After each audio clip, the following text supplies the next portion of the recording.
ఓం నమ శివాయ. శంభో శంకర హరంబర మాదేవ. ఏడుకొండలవాడ వెంకటేశ్వర లక్ష్మీ నరసింహస్వామి నీ పాదాల సాక్షిగా ఈ శ్రీరామనవమి నుంచి ధనుసు రాశి వారికి ఎలా ఉంది చూద్దాం.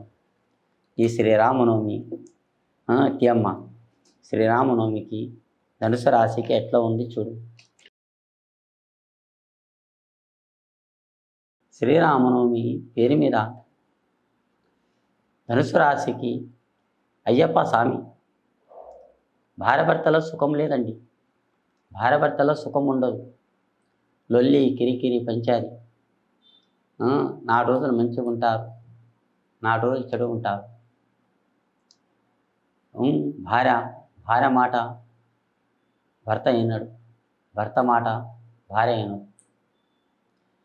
వాళ్ళ అట్లా ఉంటే సంసారం ఎలా జరుగుతుందండి? సంసారం కానీ ఏదైనా 4 పైసలు సంపాదించాలి అనుకున్నా కానీ మీ వల్ల కాదండి. కానీ మీ కడుపులో పుట్టిన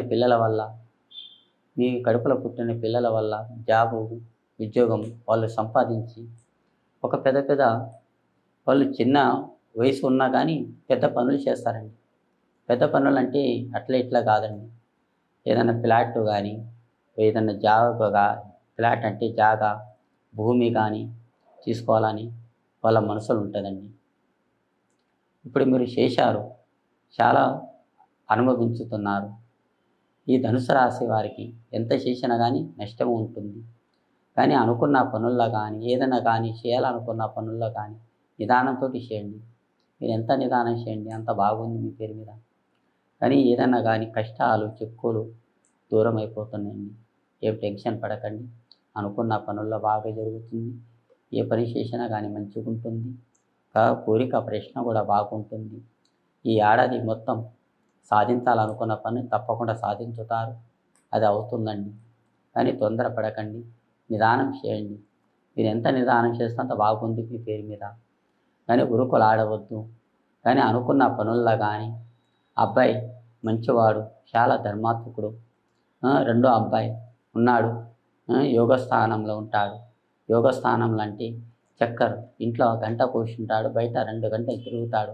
అలాంటి అబ్బాయి పుట్టాడు. కానీ మీ అదృష్టం రేఖాటంలో కూడా బాగుంది.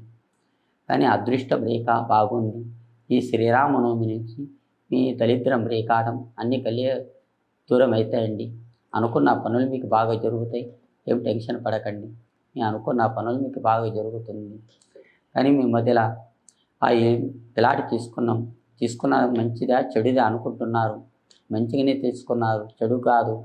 మెయిన్ సెంటర్ చూసి తీసుకున్నారు కానీ దానికి ప్లాన్ అంటే ఏమన్నా లేపాలి, ఏదన్నా షేటర్ వేయాలి, ఏదన్నా దుకాణం పెట్టాలి అన్నట్టు మీ మనసులో ఉంది.